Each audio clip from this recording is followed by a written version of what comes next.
Sir, ಈಗ ಕ್ಯಾಂಪೇನ್ಗೆ ಕೆಲವೇ ದಿನ ಬಾಕಿ ಇರುವಂಥದ್ದು, ಬಹುತೇಕ ಕ್ಯಾಂಪೇನ್ ಮುಕ್ತಾಯ ಆಗ್ತಿದೆ. ಸರ್, ಕ್ಯಾಂಪೇನ್ ಹೇಗಾಗಿದೆ ಇಲ್ಲಿವರೆಗೆ?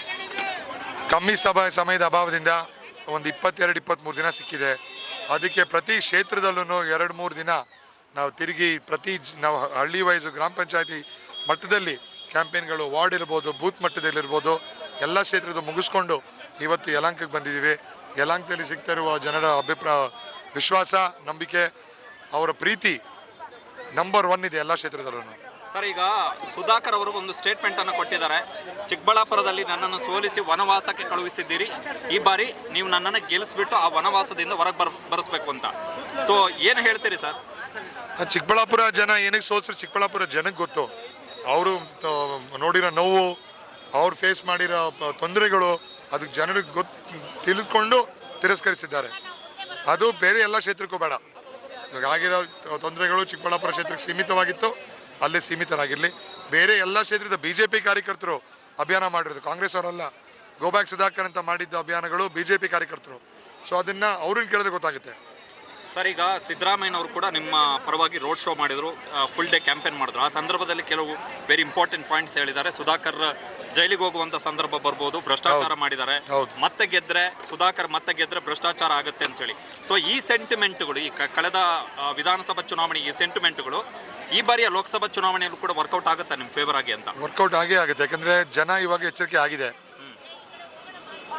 ಅಭ್ಯರ್ಥಿ ಆಪೋನೆಂಟ್ ಹೆಂಗಿದ್ದಾರೆ ಅಂತ ಪ್ರತಿಯೊಬ್ಬರು ಕ್ಷೇತ್ರದ ಜನಗೂ ಗೊತ್ತಾಗಿದೆ. ಅದನ್ನು ತನಿಖೆ ಆದಮೇಲೆ ನಮ್ಮ ಮುಖ್ಯಮಂತ್ರಿಗಳು, ಮಾನ್ಯ ಮುಖ್ಯಮಂತ್ರಿಗಳು ಹೇಳಿದ್ದಾರೆ. ನಾಳೆ ನಮ್ಮ ಉಪಮುಖ್ಯಮಂತ್ರಿಗಳು ಬರ್ತಾರೆ, ಅವರು ಮಾತಾಡ್ತಾರೆ. ಅವರು ತಿಳುವಳಿಕೆ ಕೊಟ್ಟಾಗ ಜನಕ್ಕೆ ಗೊತ್ತಾಗುತ್ತೆ ಎಂಥವ್ರು ಇವರು ಅಂತ.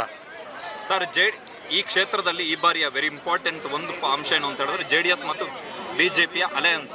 ಸೊ ಅದು ರಕ್ಷಾರಾಮಯ್ಯವರಿಗೆ ಯಾವ ರೀತಿ ಸವಾಲ ಇಲ್ಲ ಪ್ಲಸ್ ಪಾಯಿಂಟ್ ಯಾವ ಥರ ಕನ್ಸಿಡರ್? ಪ್ಲಸ್ ಪಾಯಿಂಟೇ. Last time Congress JDS alliance ಆಗಿತ್ತು, 1 ಸೀಟ್ ಗೆಳಿದ್ವಿ ನಾವು.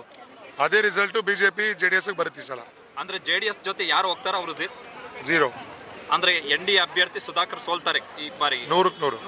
BN ಬಚ್ಚೇಗೌಡ ಅವರು ರಾಜಕೀಯ ಚುನಾವಣಾ ನಿವೃತ್ತಿಯನ್ನು ಪಡೆದ ಬಳಿಕ ಕಾಂಗ್ರೆಸ್ನ ಕಡೆಗೆ ಬಹುತೇಕ ಟಿಲ್ಟ್ ಆಗಿದ್ದಾರೆ. ಹೌದು, ಅಧಿಕೃತವಾಗಿ ಅವರು ಏನು ಘೋಷಣೆ ಮಾಡಿಕೊಳ್ಳದಿದ್ರು ಬಹುತೇಕ ಟಿಲ್ಟ್ ಆಗಿದ್ದಾರೆ. ಬಟ್ ಆ ಫ್ಯಾಕ್ಟರ್ ಈ ಬಾರಿ ನಿಮಗೆ ಯಾವ ರೀತಿ ಬೆನಿಫಿಟ್ ಆಗುತ್ತೆ ಅಂತ ಹೇಳಿ? ಕಾಂಗ್ರೆಸ್ ಪಕ್ಷದ ನಾವು ಯಾರೇ ಪಕ್ಷಕ್ಕೆ ಸೇರ್ಪಡೆ ಆದ್ರೂ ನಾವು ಬಹಳ ಖುಷಿಯಾಗಿ ಮಾಡ್ತೀವಿ. ಆದರೆ ಬಚ್ಚೇಗೌಡ ಸಾಹೇಬ್ರ ಹೆಲ್ತ್ ವಿಷಯದಿಂದ ಅವ್ರು ಜಾಸ್ತಿ ಕಾರ್ಯಕ್ರಮಗಳು ಮಾಡೋಕ್ಕಿಲ್ಲ.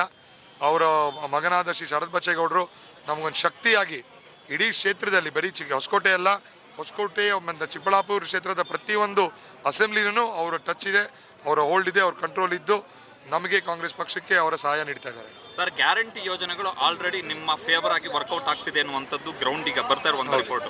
5 ಗ್ಯಾರಂಟಿ. ಈಗ ನ್ಯಾಷನಲ್ ಎಲೆಕ್ಷನ್ ಅಲ್ಲಿ, ಲೋಕಸಭಾ ಎಲೆಕ್ಷನ್ ಅಲ್ಲಿ ನೀವು ಹೊಸದಾಗಿ ಮತ್ತೆ ಗ್ಯಾರಂಟಿಗಳನ್ನ ಘೋಷಣೆ ಮಾಡಿದ್ರೆ, ವಿಶೇಷವಾಗಿ ಮಹಾಲಕ್ಷ್ಮಿ ಯೋಜನೆ ನೀವೀಗ ಪ್ರಚಾರದ ಸಂದರ್ಭದಲ್ಲಿ ಅದನ್ನ ಮೆನ್ಷನ್ ಮಾಡಿದ್ರೆ. ಸೊ ವೋಟ್ ಪುಲ್ಲಿಂಗ್ ಫ್ಯಾಕ್ಟರ್ ಯಾವ ರೀತಿ ಈಗ ಆಫ್ಟರ್ ನೋಡ್ಬೇಕು? ಜನ ಜೋಬಲ್ ದುಡ್ಡಿಲ್ಲ ಇವಾಗ. ಎಲ್ಲ ಖರ್ಚು ಮಾಡಿ, ಪೆಟ್ರೋಲ್ಗೆ ಡೀಸೆಲ್ಗೆ ಖರ್ಚುಗಳು ಮಾಡಿ, ಕಮಾಡಿಟೀಸ್ಗಂತೂ ಜನ ದೇ ಕ್ಯಾನಾಟ್ ಅಫೋರ್ಡ್ ಇಟ್ ಇವಾಗ. ಸೊ ನಮ್ಗೆ ಕೊಡ್ತಾರೆ ಹಳ್ಳಿ ಸೇವೆ ನಮ್ಮ ಜನರಿಗೆ, ಅದು ಜನರಿಗೆ ಬಹಳ ಒಳ್ಳೆ ರಿಸೆಪ್ಷನ್ ಆಗ್ತದೆ. ಸರ್, ಈಗ ಎಲೆಕ್ಷನ್ ಕ್ಯಾಂಪೇನ್ ಅಲ್ಲಿ ಈಗ ನೀವು ಗಮನಿಸಿದ ಪ್ರಕಾರ ಯಾವ ಫ್ಯಾಕ್ಟರ್ ಮೇಲೆ ಜನ ಈ ಬಾರಿ ನಿಮಗೆ ವೋಟ್ ಹಾಕ್ಬೋದು ಅಂತ ಹೇಳಿ? Development. Thank you. Okay, thank you sir.